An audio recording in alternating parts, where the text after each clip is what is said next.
Hello बच्चों, क्या हाल चाल। जैसे कि आप देख रहे हैं बच्चों WC एकेडमी। सो आज की इस वीडियो में बच्चों हम लॉज ऑफ मोशन को सीखेंगे। अगर मैं आपको बच्चों कहूँ, ये जो लॉज ऑफ मोशन है बच्चों, ये क्लासिकली मैकेनिक्स को जन्म देने वाले ये लॉज हैं। ये जो बच्चों बर्थ जो स्टार्ट होती है ना क्लासिकल मैकेनिक्स बच्चों, ये इन 3 लॉ से स्टार्ट होती है, जो सबसे पहले बच्चों सर आइजैक न्यूटन ने दिए। बच्चों सबसे पहले 3 लॉ सर आइजैक न्यूटन ने दिए इन 1687 में। किस किस के रिलेशनशिप में बच्चों? फोर्स एंड मोशन के रिलेशनशिप में बच्चों सर आइजैक न्यूटन ने 3 लॉज दिए। तो बच्चों इंट्रोडक्शन में आइए इसको पहले लिखते हैं। ओके, तो बच्चों लिखें इन 1687 सर आइजैक न्यूटन। क्या बच्चों? सर आइजैक न्यूटन सबसे पहले बच्चों किसने दिए? सर आइजैक न्यूटन ने दिए। सर आइजैक न्यूटन से ही बच्चों इस्टेब्लिश्ड, क्या बच्चों? इस्टेब्लिश्ड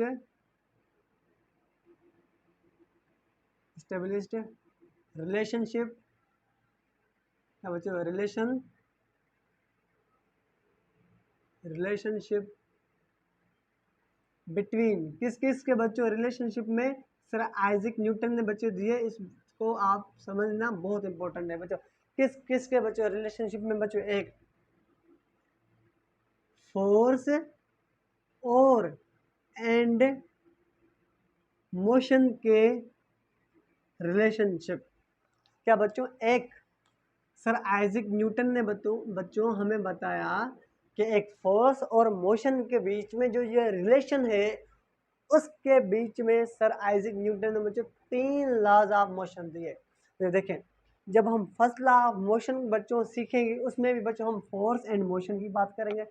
जब हम सेकंड लॉ ऑफ मोशन की बच्चों बात करेंगे, फिर भी हम बच्चों फोर्स एंड मोशन की बात करेंगे। और जब हम बच्चों थर्ड लॉ ऑफ मोशन की बात करेंगे बच्चों, उसमें भी हम फोर्स एंड मोशन का बच्चों डिस्कस करेंगे। इसका मतलब जो सर आइजैक न्यूटन ने 3 लॉज दिए, वो फोर्स एंड मोशन के बच्चों रिलेशनशिप में दिए। तो बच्चों फर्स्ट लॉ ऑफ मोशन बच्चों क्या कहता है, उसको लिखते हैं, फिर बच्चों हम समझते हैं। तो बच्चों देखें, first law of motion, heading लगाएं बच्चों, फर्स्ट लॉ ऑफ मोशन। बच्चों ये बहुत इंपॉर्टेंट लॉज हैं। बच्चों देखें, फर्स्ट लॉ ऑफ मोशन को बच्चों हम क्या करेंगे? अलग अलग डिवाइड करेंगे। तो बच्चों इसका फर्स्ट पार्ट हम सीखेंगे, फिर उसके बाद सेकंड पार्ट सीखेंगे, फिर इन दोनों को करेंगे हम कंबाइन। तो बच्चों देखें, न्यूटन का फर्स्ट लॉ ऑफ मोशन बच्चों ये कहता है कि अगर कोई बॉडी रेस्ट में है तो वो हमेशा रेस्ट में रहेगी। फर्स्ट पार्ट में बच्चों ये कहता है, अगर कोई बॉडी रेस्ट में है तो वो हमेशा रेस्ट में ही रहेगी। कब तक? जब तक उसके ऊपर कोई अनबैलेंस फोर्स या फिर एक्सटर्नल फोर्स अप्लाई ना करे। बच्चों कैसे? देखिए आइए समझते हैं इसको। बच्चों ये देखें, मान लो ये एक सरफेस है, अर्थ है बच्चों, ये एक सरफेस है, अर्थ है। यहाँ पे बच्चों हमने एक बॉल रखा है, सही बच्चों।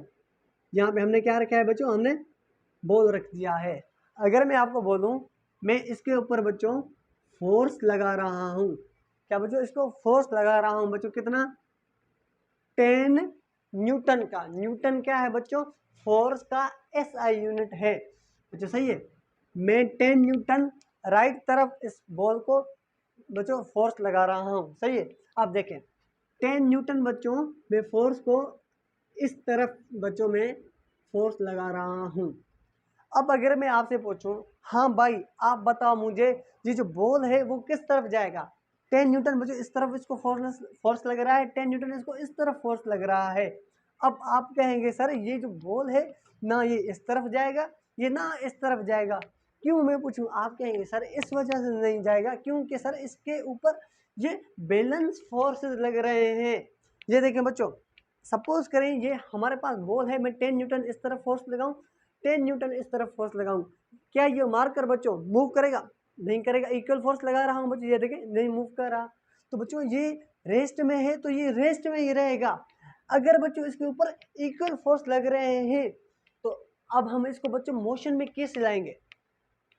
तो ये देखें, अब हम इसको मोशन में ऐसे लाएंगे, हम क्या करेंगे, ये जो बच्चों फर्स्ट बच्चों फोर्स लग रहा है, हम क्या करेंगे बच्चों, इसका हम मैग्नीट्यूड चेंज कर देंगे।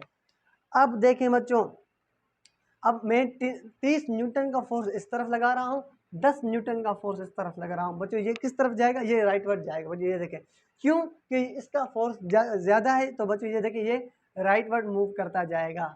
अब ये रेस्ट में आया, मोशन में आया। मोशन में क्यों आया मेरे भाई?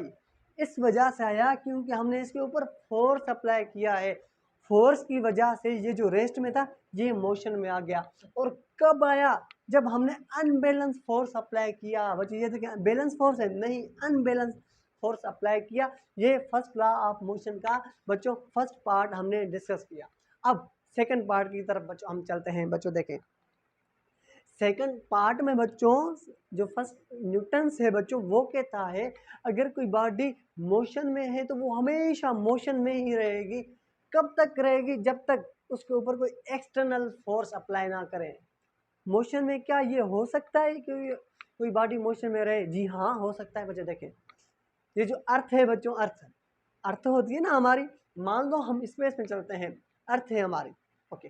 ये जो बच्चों अर्थ है वो सन के अराउंड बच्चों, मान लो ये बच्चों क्या है हमारा, बच्चों मान लो ये हमारा सन है, सही है बच्चों, ये हमारी अर्थ है बच्चों। ये देखिए अर्थ बच्चों क्या कर रही है बच्चों, ये सन के अराउंड बच्चों ये चक्कर काट रही है, ये घूम रही है। ये जो अर्थ है बच्चों ये मोशन कर रही है, ये जो लगातार मोशन कर रही है ये अर्थ, ये मोशन क्यों कर रही है? ये जब तक बच्चों ये यूनिवर्स बनी है तब से लेकर अब तक ये जो अर्थ है बच्चों, ये बच्चों मोशन ही करती रही है। क्यों करते आ रही है? इस वजह से करते आ रही है क्योंकि वहाँ पे कोई एक्सटर्नल फोर्स नहीं है मेरे भाई। न्यूटन का सेकंड बच्चों फर्स्ट लॉ यही तो कहता है अगर कोई बॉडी मोशन में है तो वो हमेशा मोशन में रहेगी। कब तक? जब उसके ऊपर कोई अनबैलेंस फोर्स ना अप्लाई करें, एक्सटर्नल। क्या बच्चों ये जो अर्थ है बच्चों इसके ऊपर कोई अनबैलेंस फोर्स लग रहा है? आप कहेंगे नहीं सर। ओके, दूसरा एग्जाम्पल मैं आपको बच्चों ये जो मून है बच्चों, ये मून अर्थ के अराउंड बच्चों ये देखें रोटेट करता है ना, ये मून है, ये बच्चों रोटेट करता है। क्या मून रेस्ट में आएगा? आप कहेंगे नहीं आएगा। ये मोशन में है तो हमेशा मोशन में ही रहेगा बच्चों ये मून। क्यों? क्योंकि वहाँ पे मून में बच्चों कोई एक्सटर्नल फोर्स नहीं है। प्लेनेट्स बच्चों हजारों सालों से ये बच्चों मोशन करती रहती है, मोशन करती रहती है। क्यों करती रहती है भाई? इस वजह से वहाँ पे क्योंकि कोई अनबैलेंस फोर्स नहीं है, एक्सटर्नल फोर्स नहीं है। तो हम कहेंगे न्यूटन सही कह रहा था। सही है ना भाई, न्यूटन सही कह रहा था। अगर कोई बॉडी रेस्ट में है बच्चों, ये देखिए अगर रेस्ट में है तो हमेशा रेस्ट में ही रहेगी। कब तक? जबकि उसको इसके ऊपर कोई अनबैलेंस फोर्स ना अप्लाई करे। और सेकंड पार्ट ये कहता है कि अगर कोई बॉडी मोशन में है तो वो हमेशा मोशन में रहेगी। हमारी बच्चों हमारे सामने एग्जांपल है बच्चों, मून है बच्चों, ये देखिए रिवॉल्व करता है बच्चों अर्थ के अराउंड बच्चों। ये प्लेनेट से हजारों सालों से बच्चों, क्या उनके पास कोई इंजन लगे हुए हैं? क्या प्लेनेट्स के पास इंजन है? क्या अर्थ के पास बच्चों इंजन है? ये जो मूव कर रही है अर्थ बच्चों सन के अराउंड, क्यों कर रही है? क्यों कर रही है? इस वजह से बच्चों हम कहेंगे this according to this second law motion, अगर कोई बॉडी मोशन में है तो वो मोशन में ही रहेगी। सही है बच्चों, ये सेकंड का बच्चों ये न्यूटन का फर्स्ट लॉ कहता है। ओके, अगर मैं आपको बोलूँ ये जो मेरे पास बच्चों मार्कर है, अगर मैं इसको थ्रो करूँ, अगर मैं इस मार्कर को थ्रो करूँ, ये जो मार्कर है क्या लगातार बच्चों मूव करता जाएगा? क्या ये लगातार मोशन करता जाएगा? आप कहेंगे नहीं सर। क्यों? बच्चों इस वजह से, क्यों हम देखेंगे कि इसके ऊपर एयर का भी फोर्स लगेगा। एयर रेजिस्टेंस क्या होता है बच्चों? एक फोर्स होता है ना। आप कहेंगे सर इसके ऊपर एयर रेजिस्टेंस का भी फोर्स लगेगा, और इसके ऊपर बच्चों अर्थ का भी मतलब ग्रेविटी का भी फोर्स लगेगा। तो ये क्या करेगा, थोड़ी देर के बाद ये मार्कर है बच्चों ये रेस्ट में आ जाएगा। तो बच्चों देखिए अगर ग्रेविटी भी ना होती, अगर बच्चों एयर भी ना होती, अगर इस बाल को मैं बच्चों रोटेट करता ना, ये देखिए ये ऐसे ही रोटेट करता रहता। फील आया बच्चों? फर्स्ट लॉ ऑफ मोशन क्या कहता है? फर्स्ट लॉ ऑफ मोशन हमें ये कहता है अगर कोई बॉडी रेस्ट में है तो वो हमेशा रेस्ट में रहेगी। अगर कोई बॉडी मोशन में है, यूनिफॉर्म मोशन मतलब यूनिफॉर्म बच्चे वेलोसिटी के साथ अगर कोई बॉडी मूव कर रही है तो वो हमेशा मूव करती रहेगी, कब तक, जब उसके ऊपर अनबैलेंस फोर्स अप्लाई ना करें। तो बच्चों लिखें इसकी डेफिनेशन बच्चों फर्स्ट लॉ ऑफ मोशन की। आइए बच्चों लिखते हैं। तो बच्चों हम क्या लिखेंगे, एवरी, क्या बच्चों, एवरी ऑब्जेक्ट, क्या लिखेंगे बच्चों, एवरी ऑब्जेक्ट कंटिन्यूअस, क्या बच्चों, every object continuous in continuous it's state, क्या बच्चों, ये क्या करेगी, अपने स्टेट को कंटिन्यूस करती रहेगी। जब बच्चों ये देखें, इन स्टेट ऑफ रेस्ट, अगर वो रेस्ट में होगी, और स्टेट ऑफ यूनिफॉर्म मोशन, या फिर वो हम यूनिफॉर्म मोशन करती रहेगी, वो अपने मोशन को क्या करेगी बच्चों, क्या करेगी बच्चों, कंटिन्यूस करती रहेगी।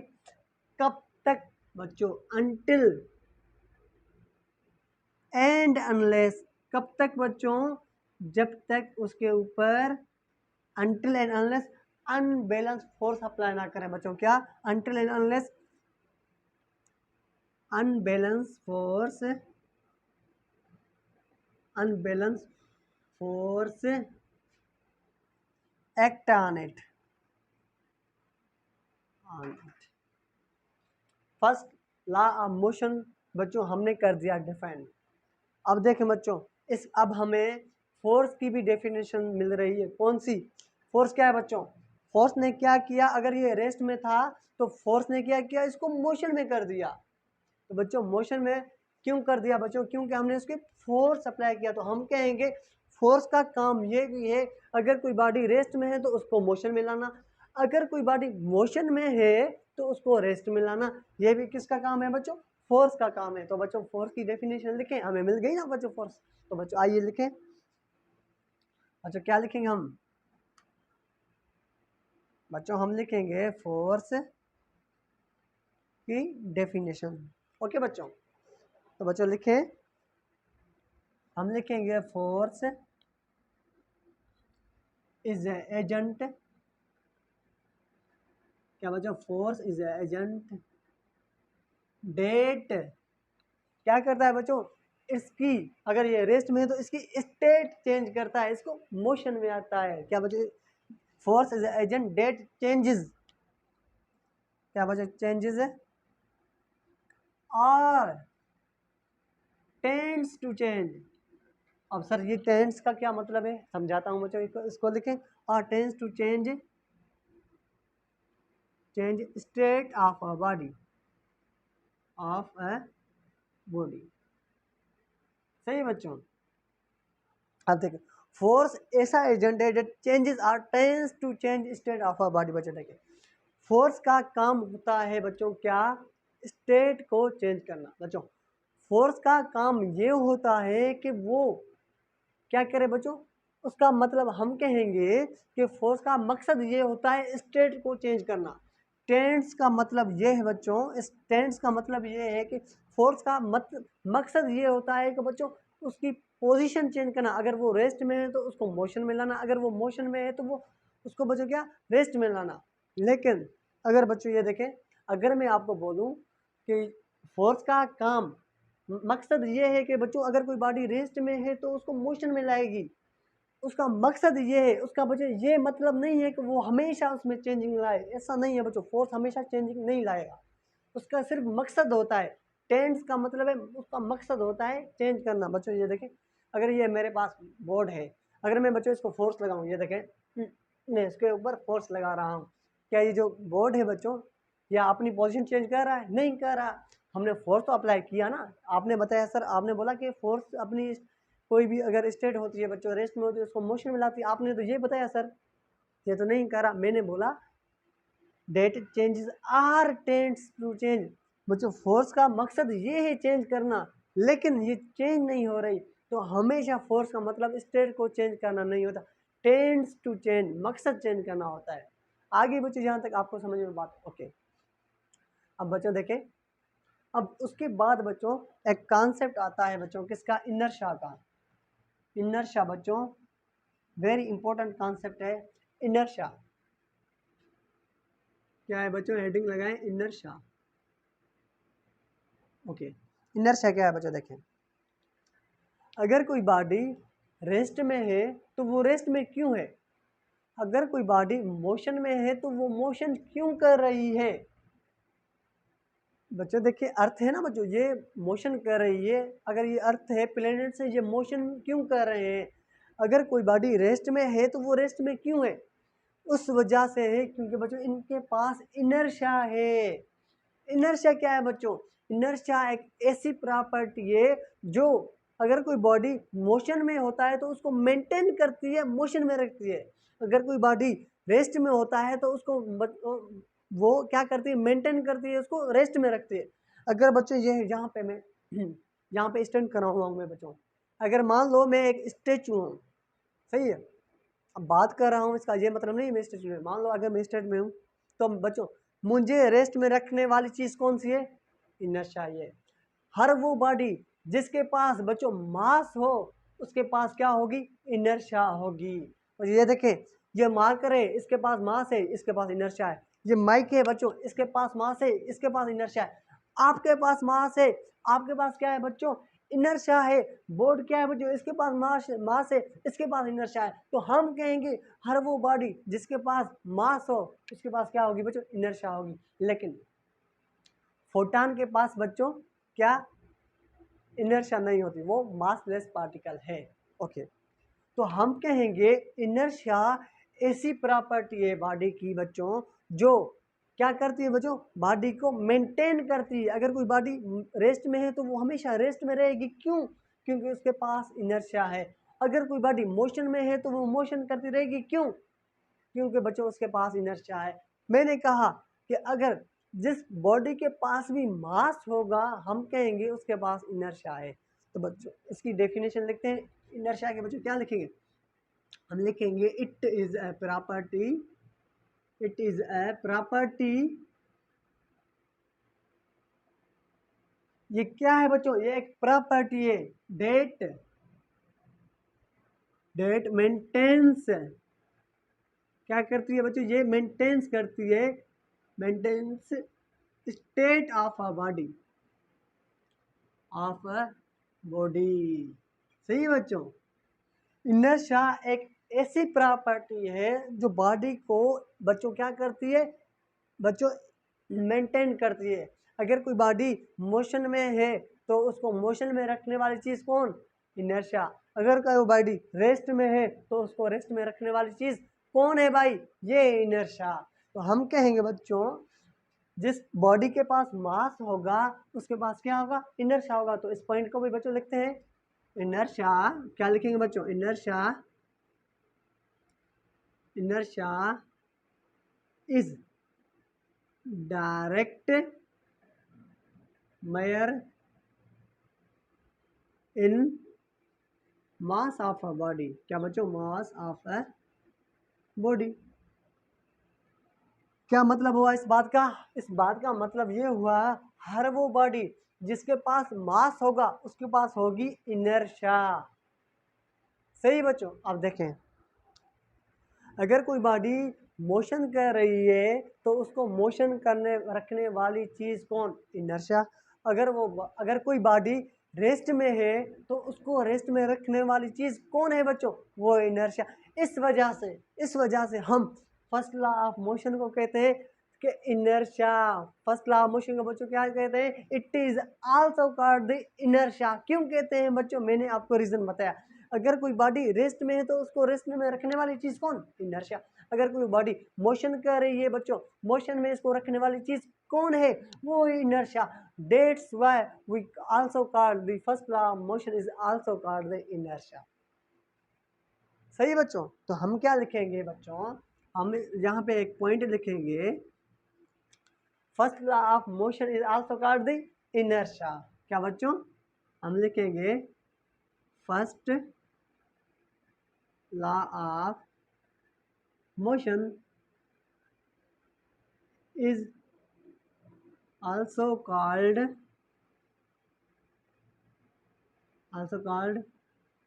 इनर्शिया। सही है बच्चों, फर्स्ट लॉ ऑफ मोशन को हम क्या कहते हैं? इनर्शिया कहते हैं। तो आप कहेंगे सर ये जो फोर्स है वो इनर्शिया है, ये दोनों एक चीज है? नहीं भाई, एक चीज कहाँ है? ये देखिए, फोर्स का काम होता है स्टेट को चेंज करना। क्या बच्चों? स्टेट को चेंज करना। लेकिन इनर्शिया का बच्चों ये काम होता है क्या? बच्चों इनर्शिया का काम होता है मेंटेनेंस करना, बॉडी को मेंटेनेंस करना। बच्चों अगर कोई बॉडी रेस्ट में है तो उसको रेस्ट में रखना, और अगर कोई बॉडी मोशन में है तो उसको मोशन में रखना। बच्चों इनर्शिया का काम है मेंटेनेंस, और फोर्स का काम है बच्चों क्या? चेंज करना, आर टेंड्स टू चेंज। इसका मकसद होता है चेंज करना। आई बात बच्चों, आया फर्स्ट लॉ मोशन, फील आया, हजम हुई बात। अगर आपको ये फर्स्ट लॉ मोशन हजम हो गया है तो आप मुझे बताएं, तो आगे हम सेकंड लॉ मोशन की तरफ चलते हैं। सही है बच्चों? बच्चों नोट करें, मिटा दूं? ओके, तो बच्चों अब हम लिखेंगे सेकंड लॉ ऑफ मोशन। तो बच्चों ये नोट करें। अब है बच्चों हमारा सेकंड लॉ है बच्चों, उसको हम करेंगे डिस्कस। सही है? ओके बच्चों, second law of motion is very important law, very important law बच्चों। ये हर जगह हम यूज करते हैं, तो इस वजह से तवज्जो देना दिल और दिमाग से तो लाजमी है बच्चों देना। तो बच्चों second law of motion heading लगाएं। क्या बच्चों? Second law of motion, second law of motion बहुत इंपॉर्टेंट, वेरी इंपॉर्टेंट बच्चों। देखिए सेकंड लॉ ऑफ मोशन क्या कहता है? ओके बच्चों तवज्जो देना। अगर मैं आपको बोलूं, ये बच्चों मेरे पास मार्कर है बच्चों, देखें ये, अब ये क्या है? रेस्ट में है। अगर ये रेस्ट में है तो हम कहेंगे इसकी वेलोसिटी है जीरो। जीरो है ना भाई? मैंने बोला अगर ये मार्कर है रेस्ट में है तो इसकी वेलोसिटी जीरो है।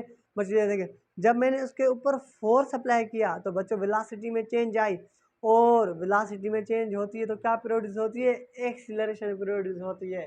तो हम कहेंगे when a force applied in a body it produce acceleration.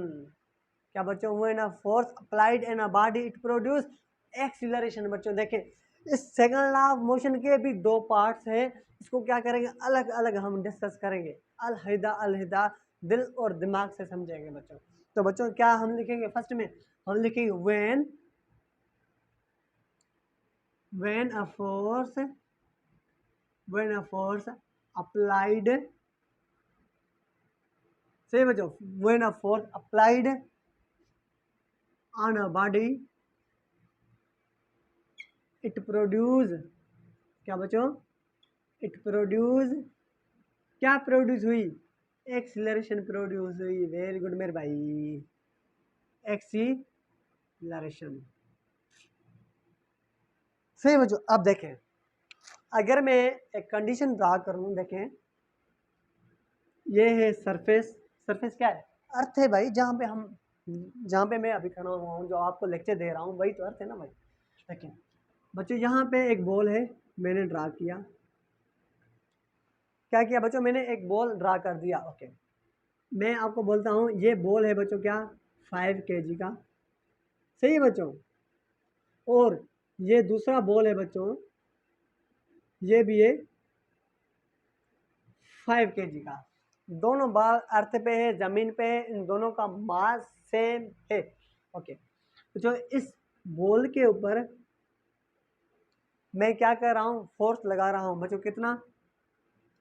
मैं फोर्स लगा रहा हूँ 10 न्यूटन का। सही बच्चों? और इसके ऊपर बच्चों मैं फोर्स लगा रहा हूँ कितना बच्चों? मैं बच्चों इसके ऊपर फोर्स लगा रहा हूँ 30 न्यूटन का। अगर मैं आपसे पूछूं, हाँ भाई तुम मुझे बताओ इन दोनों बॉल में से किस में एक्सीलरेशन ज़्यादा होगी? तो आप कहेंगे सर इनका मास सेम है, तो ये जो सेकंड वाला है इसमें एक्सीलरेशन ज़्यादा होगी। बच्चों देखें, प्रैक्टिकल करके दिखाता हूँ आपको, इमेजिन करना। ये मेरे पास बच्चों 5 kg का बॉल है, मैंने ये हाथ में उठाया, ये मेरे पास बॉल है।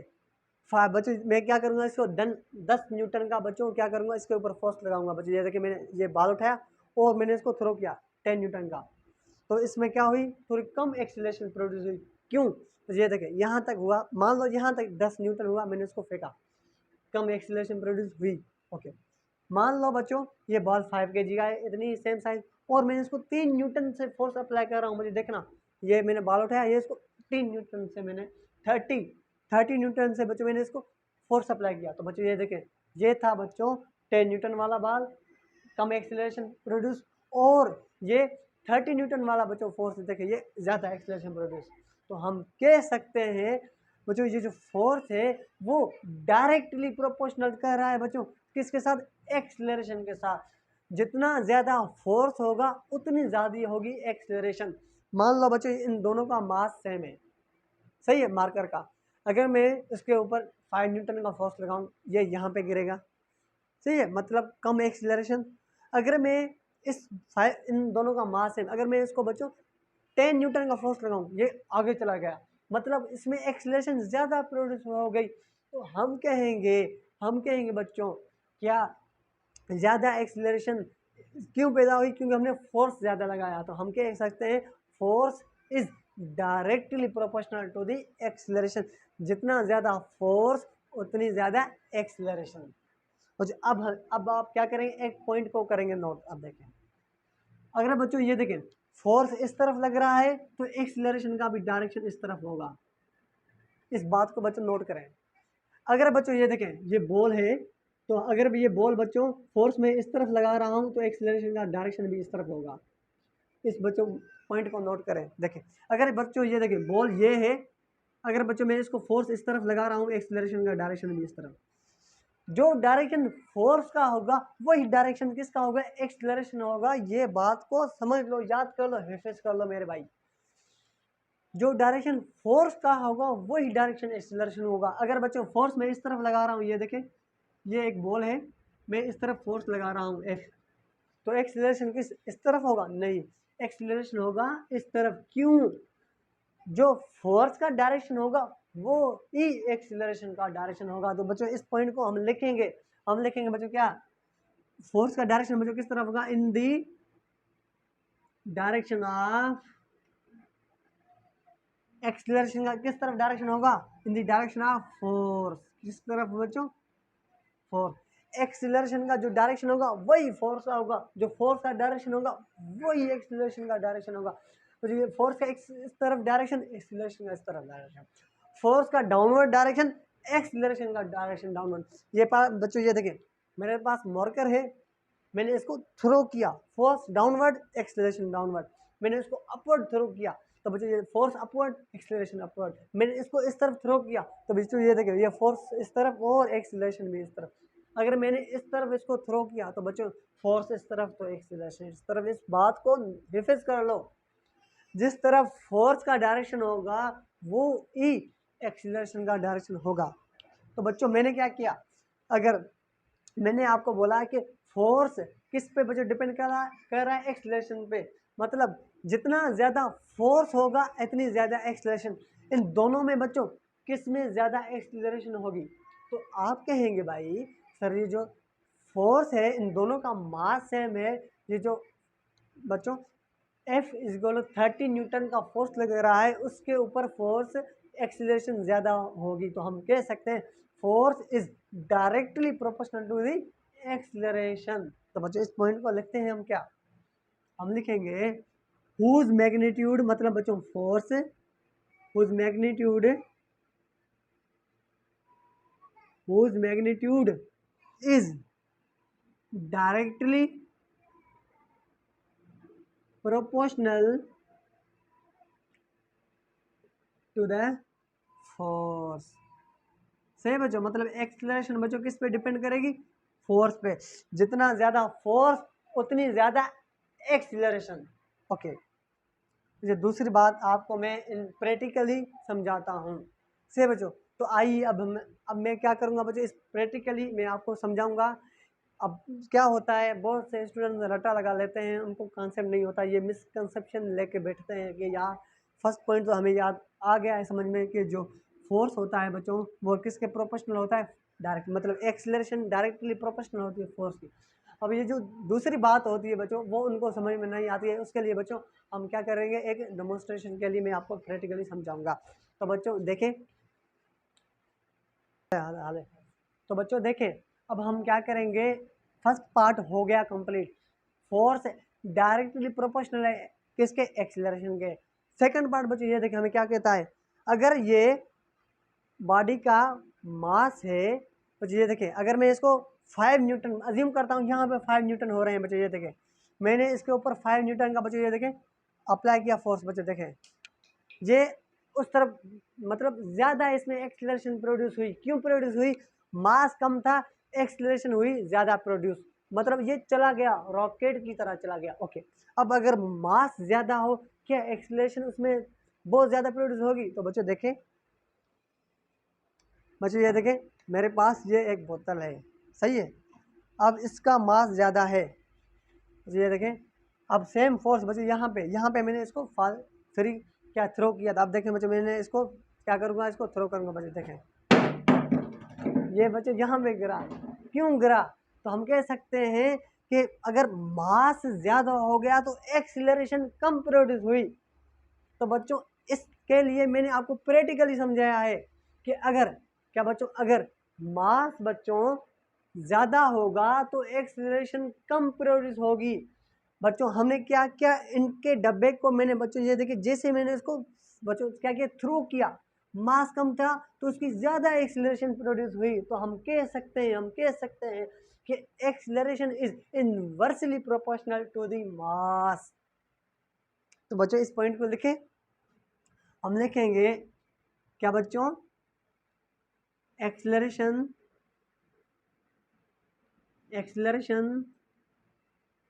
बच्चों लिखें, एक्सीलरेशन इज इनवर्सली क्या बच्चों, inversely proportional to the, inversely proportional to the बच्चों, किससे प्रोपोर्शनल है बच्चों, मास। किसके इनवर्सली प्रोपोर्शनल है बच्चों, मास के इनवर्सली प्रोपोर्शनल है, और डायरेक्टली प्रोपोर्शनल है किसके बच्चों, फोर्स के। तो ये बात आपको समझ हुई, हजम हुई आपको बात बच्चों, मैंने क्या बोला, मैंने आपको ये बोला कि अगर फोर्स ज़्यादा एक्सीलरेशन ज़्यादा फर्स्ट पार्ट में, दूसरे पार्ट में हमने क्या किया कि एक्सीलरेशन इनवर्सली प्रोपोर्शनल है मास के। क्यों, मैंने क्या किया बच्चों, मैंने आपको डेमोन्स्ट्रेशन के लिए आपको दिखाया, मैं इनका डब्बा लिया, मैंने उसको थ्रो किया 5 न्यूटन फोर्स के, तो हमने देखा तो मुझे क्या हुआ, उसमें ज़्यादा एक्सीलरेशन प्रोड्यूस हुई, इनके डब्बे में रॉकेट की तरह चला गया। और ये जो बोतल थी इतनी ज़्यादा मोटी, तो उसमें बच्चों क्या हुआ, कम एक्सीलरेशन प्रोड्यूस हुआ। तो हम कहेंगे acceleration is inversely proportional to the mass. तो बच्चों हम इसको मैथमेटिकली भी लिखेंगे, बच्चों कैसे लिखेंगे देखें, बच्चों हम लिखेंगे, बच्चों हम क्या लिखेंगे, फर्स्ट रिलेशन कौन सा था बच्चों, first relation acceleration is directly proportional to the force, जितनी ज़्यादा एक्सीलरेशन उतना ज़्यादा फोर्स। और दूसरा बच्चों रिलेशन क्या था, ये इसको कहते हैं रिलेशन नंबर फर्स्ट, सही बच्चों। और बच्चों दूसरा कौन था हमारा, acceleration is inversely proportional to the mass, सही बच्चों। मास ज़्यादा एक्सीलरेशन कम, मास कम एक्सीलरेशन रॉकेट की तरह तेज। तो बच्चों हम क्या करेंगे, इन दोनों रिलेशन को करेंगे कंबाइन। बच्चों क्या लिखेंगे, बाय कंबाइनिंग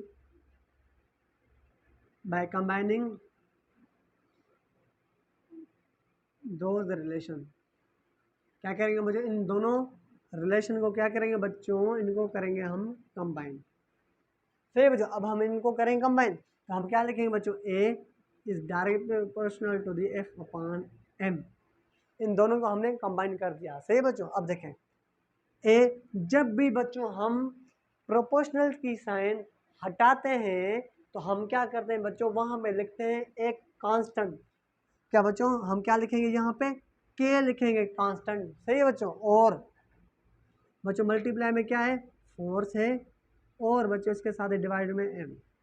अब बच्चों इसमें जो के है कांस्टेंट, बच्चों इसकी वैल्यू है क्या बच्चों, 1। सर ये जो के है क्या इसकी हमेशा वैल्यू 1 होती, नहीं, अलग अलग सिचुएशन में बच्चों इसकी अलग अलग वैल्यू होती है, सही है। तो बच्चों इस टाइम इसकी वैल्यू क्या है, 1 है, तो बच्चों हम यहाँ पे लिखेंगे 1। तो ए इक्वल टू बच्चों 1 मल्टीप्लाई बाय एफ, एफ आएगा, तो ये बन जाएगा बच्चों क्या, एफ अपॉन एम, सही है बच्चों। अब बच्चों फोर्स का फार्मूला क्या निकलेगा बच्चों, ये ए एम इसके साथ मल्टीप्लाई करेगा, एफ आ जाएगा इस तरफ, तो बच्चों हम लिखेंगे एफ इक्वल टू बच्चों एम ए। बच्चों ये आ गया सेकंड लॉ ऑफ मोशन। तो बच्चों ये देखें फोर्स की दूसरी डेफिनेशन भी मिल रही है हमें, क्या क्या मिल रही है बच्चों, हमें ये मिल रही है कि force is product of mass and acceleration. क्या बच्चों, force is product of mass and acceleration. लेकिन ये फार्मूला कब वैलिड है, जब वैलिड है जब मास सेम है। मैंने क्या किया था बच्चों, मैंने एग्जांपल आपको बताया था ना, मैंने एक 5 kg का मास लिया, दूसरा 5 kg का मास लिया, लेकिन मैंने क्या किया, इन दोनों का फोर्स चेंज किया, मासेस चेंज नहीं किए। तो हम कहेंगे ये फोर्स, ये फार्मूला तब वैलिड है जब मासेस सेम है। तो क्या सर अगर ये मासेस सेम नहीं होंगे तो फिर हम क्या यूज़ करेंगे, फिर हम बच्चों दूसरा फार्मूला यूज़ करेंगे, वो मैं आपको बच्चों बताऊंगा। ये वैलिड है बच्चों तब वैलिड है जब मासेस सेम है। अगर मासेस सेम ना हो तो फिर कौन सा फार्मूला यूज़ करेंगे, ये मैं आपको इसी वीडियो में सिखाऊंगा। तो बच्चों इसको आप नोट डाउन करें, बच्चों मिटा दूं, ओके। तो बच्चों यहाँ पे मैं आपको सिखा रहा हूँ सेकंड लॉ बच्चों कब वैलिड है, बच्चों ये तब वैलिड है, कब वैलिड है बच्चों, ये कब वैलिड है जब मासेस सेम है। अगर मासेस चेंज बच्चों चेंज हो जाएंगे तो ये तब वैलिड नहीं होगा। तो सबसे पहले बच्चों हम क्या लिखेंगे, फोर्स की लिखेंगे डेफिनेशन। तो बच्चों हम क्या लिखेंगे, यहाँ पे फोर्स की डेफिनेशन क्या बन रही है, फोर्स की बच्चों डेफिनेशन बन रही है, इट इज अ प्रोडक्ट, क्या, it is a product of mass and acceleration. क्या, it is a product of mass and acceleration.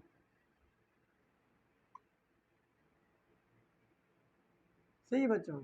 अब क्या होता है कि ये जो स्टूडेंट्स होते हैं ना, तो टीचर्स उनको ये फार्मूला बताते हैं, लेकिन उनको ये नहीं पता होता कि यार ये जो फार्मूला हमने प्रूव किया है, क्या इसकी लिमिटेशन भी है या नहीं है, ये कब वैलिड है कब नहीं है वैलिड।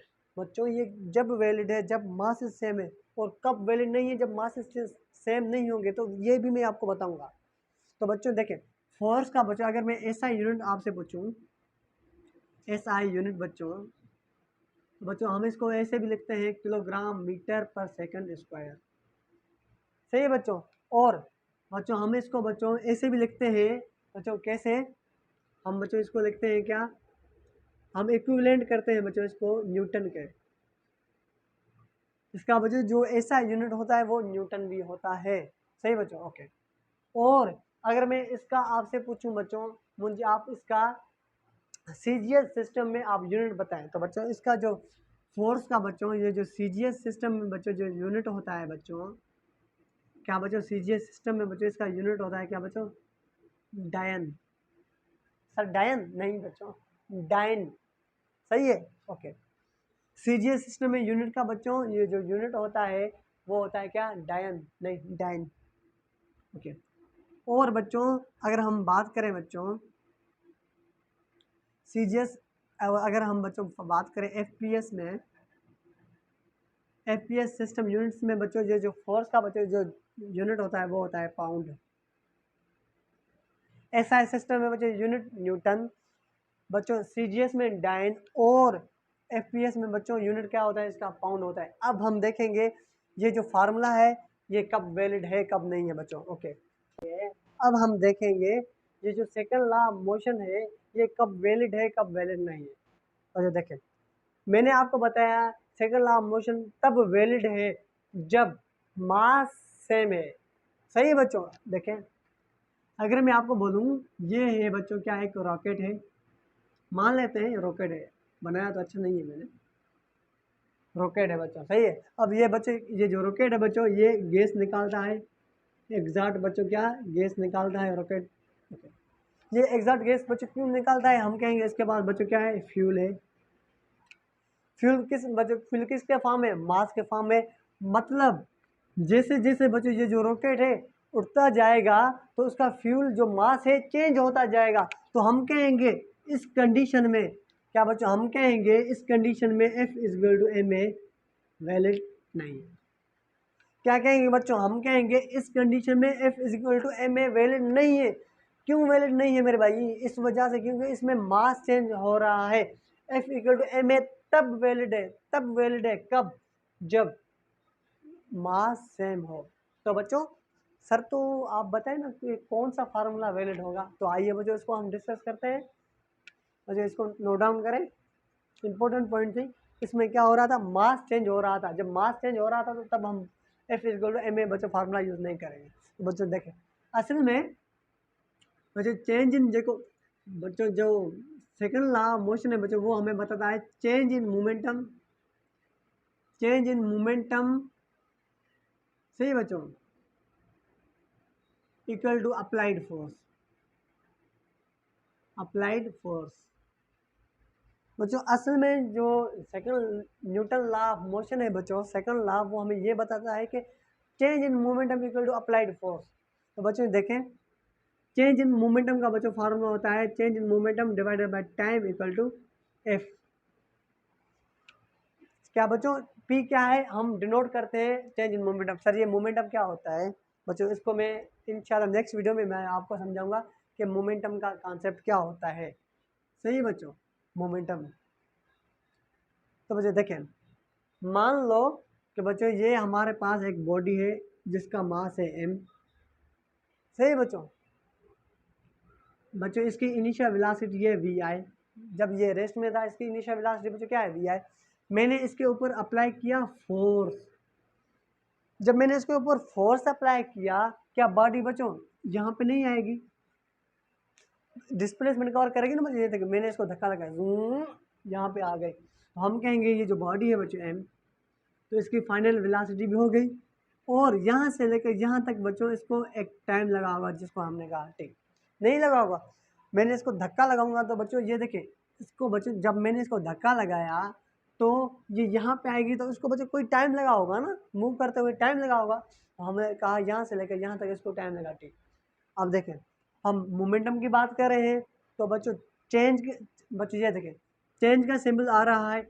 जब भी मैंने आपको बताया है, जब भी फिजिकल क्वांटिटी के साथ चेंज का सिंबल आता है तो हम बच्चों वहाँ पे दो उसकी वैल्यूज देखते हैं। कौन कौन सी, एक उसकी फाइनल वैल्यू और उसकी इनिशियल वैल्यू।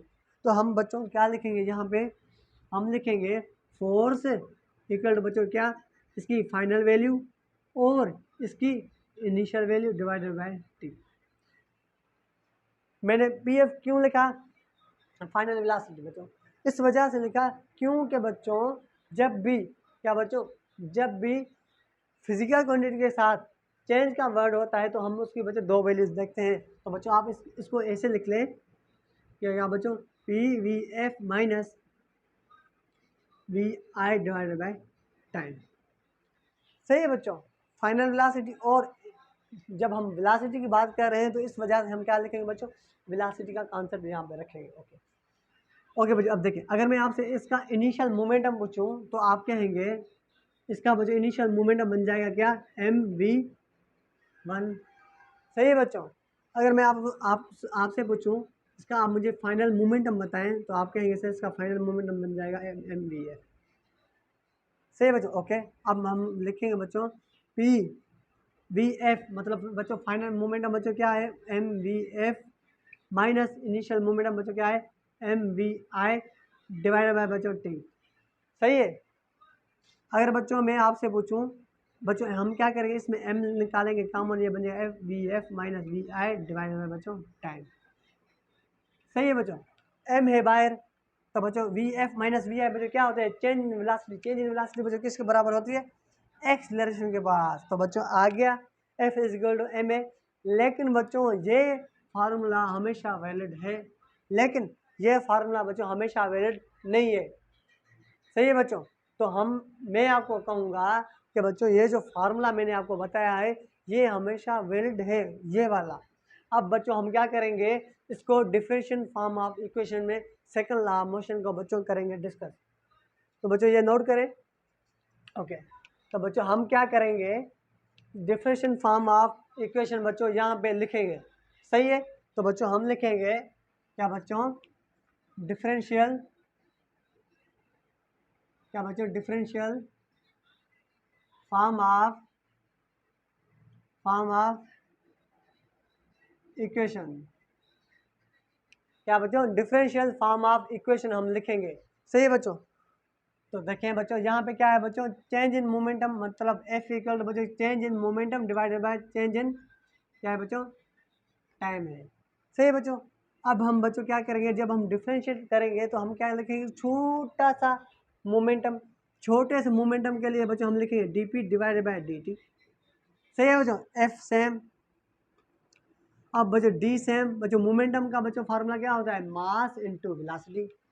सही बच्चों, हम क्या लिखेंगे बच्चों, यहाँ पे लिखेंगे M into V divided by बच्चों डी टी।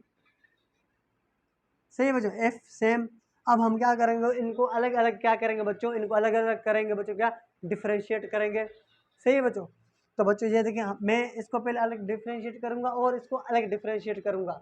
तो बच्चों ये हमारा क्या बन जाएगा, ये हमारा बन जाएगा M D V divide by D T plus, फिर बच्चों मैं इसको v को क्या करूँगा, डिफ्रेंशिएट करूँगा। तो बच्चों ये बन जाएगा v डी एम बटे डी टी। सही है बच्चों, मैंने क्या किया, इनको अलग अलग बच्चों डिफ्रेंशिएट किया। अब मैं क्या करूँगा बच्चों, ये देखिए, अगर हमारा मास कांस्टेंट होता तो बच्चों ये जो है बच्चों, ये जो डिफ्रेंशिएट हम करते हैं तो बच्चों ये ज़ीरो बन जाता। सही बच्चों, ये देखें, अगर ये मास कांस्टेंट होता, अगर बच्चों मास क्या होता, कांस्टेंट होता, तो बच्चों ये देखें, ये बन जाता बच्चों जीरो के इक्वल।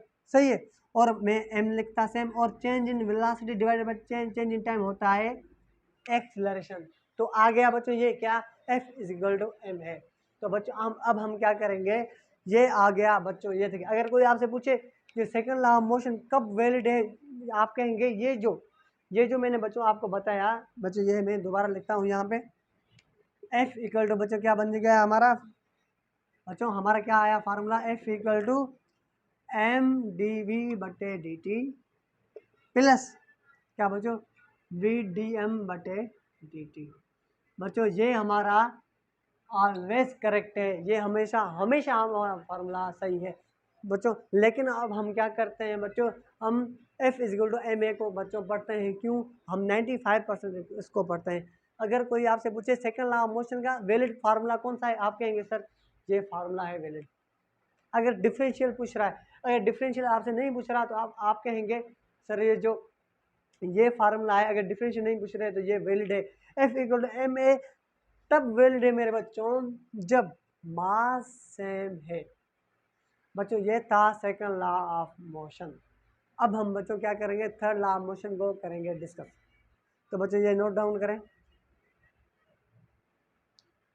बच्चों मिटा दूं।